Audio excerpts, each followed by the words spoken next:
আল্লাহর নবী পায়ে হেঁটে ঈদের মাঠে যেতেন এবং পায়ে হেঁটে ঈদের মাঠ থেকে বাড়িতে আসতেন।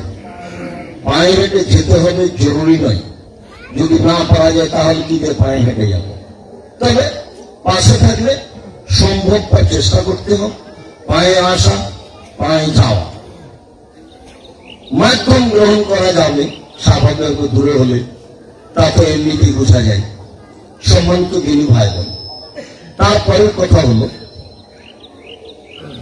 সালাতের জন্য কখন বের হব। সালাতের জন্য বের হতে হবে সূর্য ওঠার পরপরই।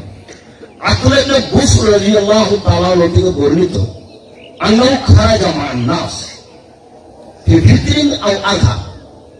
আব্দুল্লাহ ইবনে বুসর একদা বের হলেন জনগণকে নিয়ে ঈদুল আযহা অথবা ঈদুল ফিতরে, ফাত্তা আনকারা ইবতা ইমামে।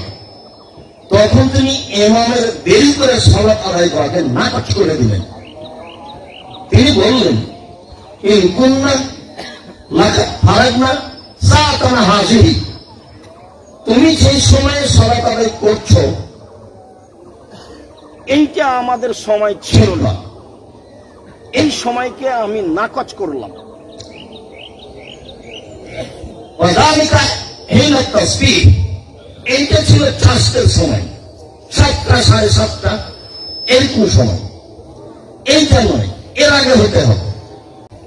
আরবিদের তো গতি ভালো, ইয়াখরুজু মিন বাইতিহি ইলাল মসজিদ লিফাজরিস সালাহ ওয়া ইয়াখরুজু তাওয়ারা, ফজরের সালাত আদায় করতে যায়, কয়েকটা খেজুর সাথে নিয়ে নেয়, ফজরের সালাত আদায় করে, তারপর খেজুর খায়, সূর্য উঠে পায়ে সলিলি ঈদুল ফিতর ঈদুল আযহা পায়ে সঙ্গে পায়ের যে লম্বায় সালাত আদায় করে, সূর্য ওঠার পরপরই বাড়ি চলে আসে। আর আমাদের তো ঈদের সালাত শুরু হচ্ছে 8টা থেকে 9টা থেকে নিয়ে, যখন 3বার 4বার হচ্ছে তখন যাচ্ছে 10টা 11টা পর্যন্ত। শরীয়ত কি এটা কারো বিবেচনার প্রয়োজন নেই। তাহলে ঈদের সালাতের সময় হচ্ছে সূর্য ওঠার পরই। আমরা চেষ্টা করে আগে নিয়ে আসছি, এরপরে আমরা আরো আগে নিয়ে আসার চেষ্টা করবো। ওই সময় আপনাদের প্রস্তুত থাকতে হবে ইনশাআল্লাহ। মাস পরে একদিন কাজ করলাম, রাসূলের সুন্নাত অনুযায়ী হলো না, তো কি হলো তাহলে? আর এত খাওয়ার ব্যস্ততা কেন আগে সালাতের পরে হবে? আগে এত যদি রান্না রেডি করতে হয় তাহলে মহিলারা তো সালাতে যেতেই পাবে না। তারপরে অংশ, যখন বাড়ি থেকে বের হব তখন তাকবীর। ইবনে শাহাব জোহরি রাদিয়াল্লাহু তাআলা আনহু বলেন, রাহিমাহুল্লাহ বলেন যে কানা নাস ইয়াখরুজুনা ফিল ঈদ মিন মানাজিলিহিম ওয়া ইউকাব্বিরুনা।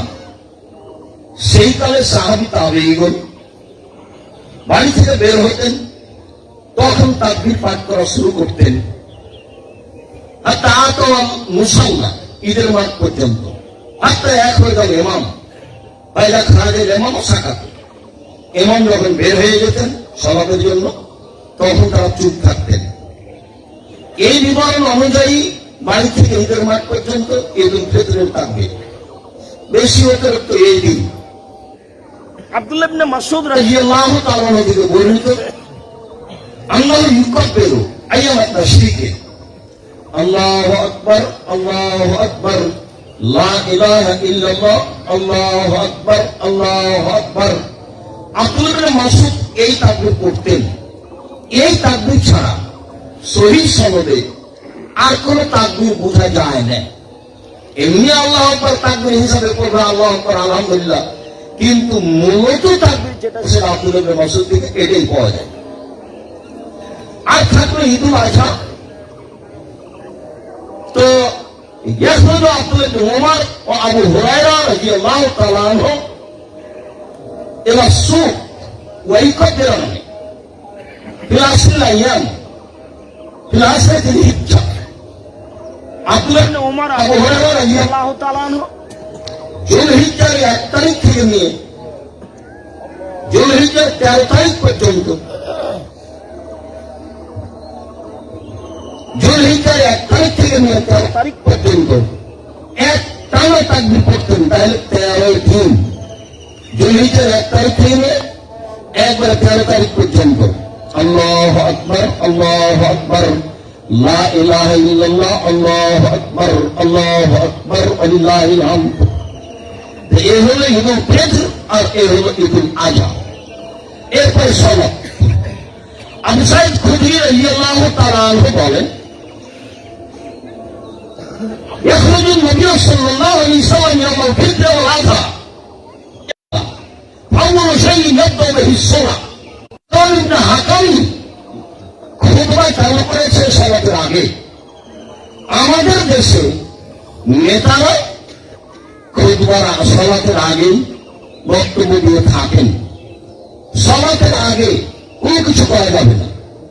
মাঠে এসে প্রথম যেটা হবে সেটা হলো সালাত।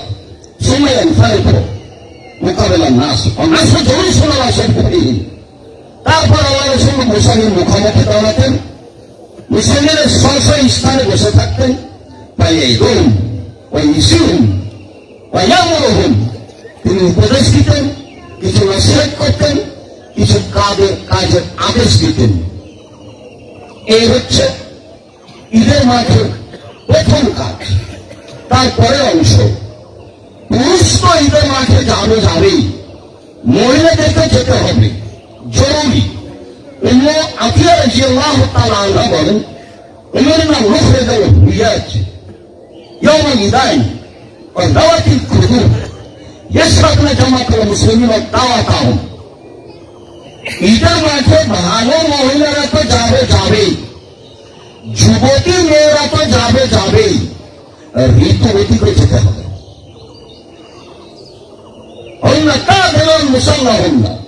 সালাতের সময় তারা একটু ভিন্ন হয়ে থাকবে। তারা মাঠে গিয়ে তার বীর পাঠ করবে, খুতবা শুনবে।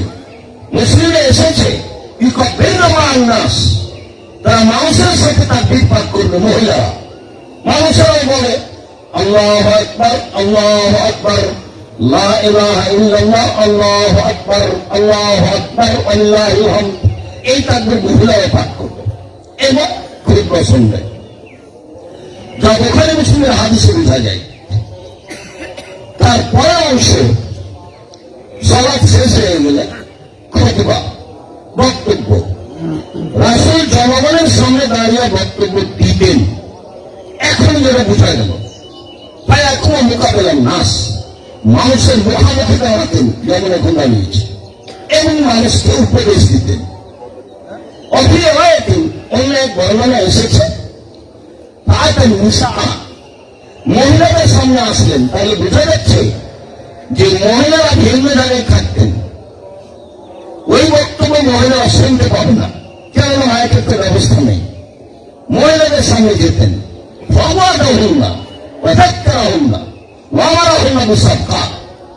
মহিলাদের কাছে গিয়ে উপদেশ দিতেন, নসিহত করতেন, সাদকা দান করতে বলতেন। দান আমাদেরও করতে হবে, তবে ঈদের দিন তিনি খাস ভাবে মহিলাদেরকে বক্তব্য সামনে দানের জন্য বলছেন।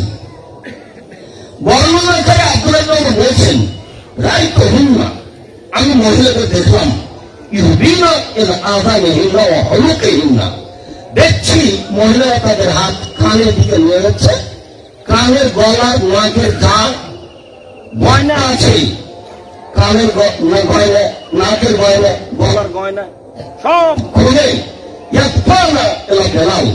বেলালের দিকে সব ছড়িয়ে দিচ্ছেন। বেলাল সেগুলো নিয়ে রাসূল সাল্লাল্লাহু আলাইহি ওয়াসাল্লাম চলে গেলে, বেলাল রাদিয়াল্লাহু তাআলা চলে গেছে।